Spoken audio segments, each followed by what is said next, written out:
pwede naman nating ipresenta sa inyo. Unang-una ay yung creation ng tinatawag nating Biosystems Engineering Office. It is more on climate change, ito mga to. Another one is yung proposed ordinance providing school supplies to qualified indigent students in the city of Baguio. Kung makita natin, this is part of yung ating social contract. Diba? Although nakalagay doon, free uniform. Pero nakita natin, it is not practical. Kaya ang sabi natin, school supplies sa mga qualified na mga indigent students. Yeah? Okay, yung isa naman, yung sinasabi ni kasamang Ara kanina, ito yung anti-dangling ordinance. Yeah? So far, wala pa po tayong ordinance to that effect. Mga resolutions kasi ang mga kwan. Although may executive order si Apo, Mayor, especially on the removal. Pero there is a need for us to come up with anti-dangling ordinance. Para institutionalize it. Yes. At saka may penalty clause na. Kung talaga hindi sila makikinig sa atin, first offense, second, third. Pagkatapos ng third ay business permit revocation. Okay. Yung isa naman, yung ordinance institutionalizing One Child, One Sports program in the city of Baguio.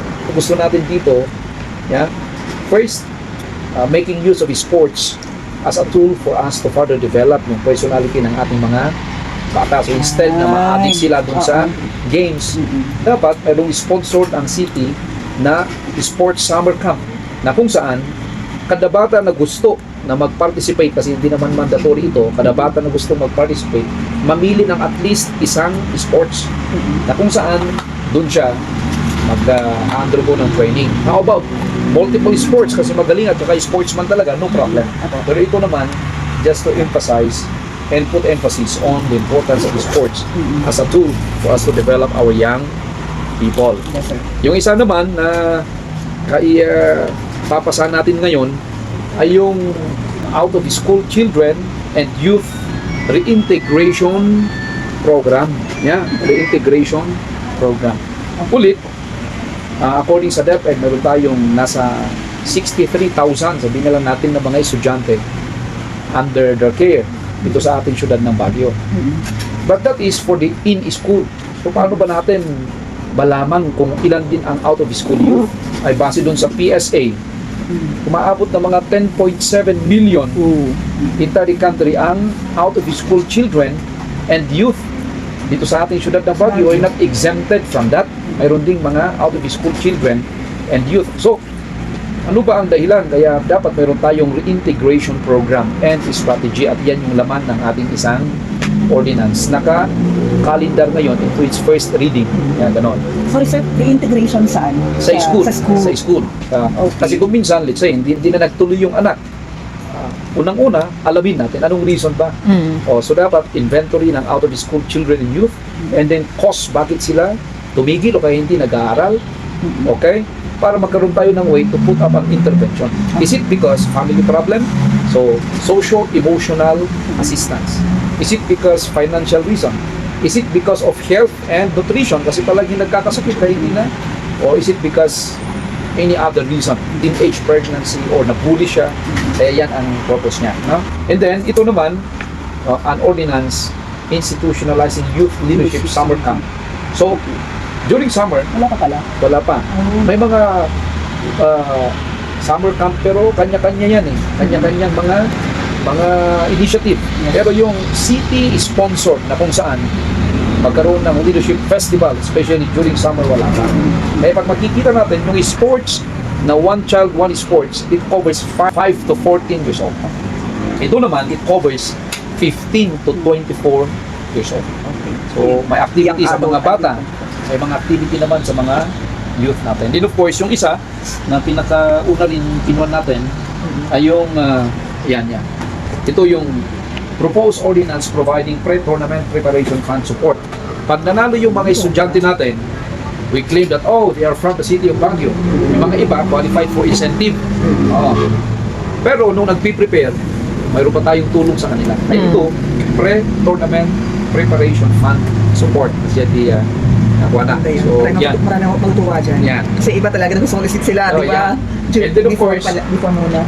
palagi natin binabanggit nung election, Kaya nga ito, proposed ordinance institutionalizing voters education and empowerment program in the city of Baguio. So ito po yung mga nagawa natin ngayong term ng mga proposed ordinances. Na sana, syempre, through the support ng ating mga kasama sa council, kasi hindi naman pwedeng one-man army ay papasa. May mga iba, resolution formally adopting the new vision of Baguio. Pero ito ay pag-uusapan namin. Pero ito ay pasarin natin. And then, ito yung pinag-uusapan din natin. Resolution earnestly requesting management of Baguio General Hospital and Medical Center to study and consider the possibility of establishing Baguio Residents Medical Fast Lane. Ay, kay Javier. Yan, nakita natin noon. Yung mga kasama rin natin yan, yung mga, kaya sabi ko, ay kung ano yung mga nasa social contract natin, pinaprocess din natin para tingnan natin yung mga practical na pwedeng i-pasa. At marami pa tayong mga nakalinya, but of course, again, napaka-importante yung support ng ating mga kasama sa council. At of course, tayo naman, very supportive din sa kanilang mga measures since we are August body and we welcome yung kanilang mga suggestion. Kaya nag-submit din tayo ng tinatawag nating legislative agenda for term 2025 to 2028. Kaya pag makita natin, may related sa education, may related sa sports development and youth empowerment. Ito yung kumbaga sinubmit natin. Part of our assignment na hopefully magawa natin hanggang 2028, culture, arts, and creativity, e-governance and innovation, and other legislative measures na pero marami pa pwede natin magawa. At pwede pa natin dagdagan kasi hindi naman pwedeng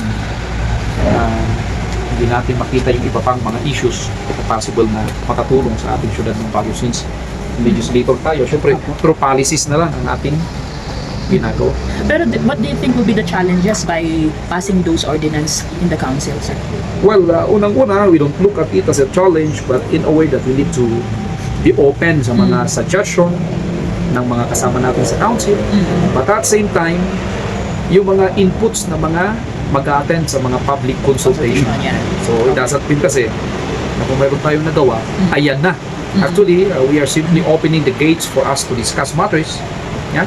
And importante kaya dun sa process in coming up with a legislative measure, part of it yung public consultation, part of it yung tinatawag nating publication or posting para may participation talaga sa parte ng mga mamamayan natin.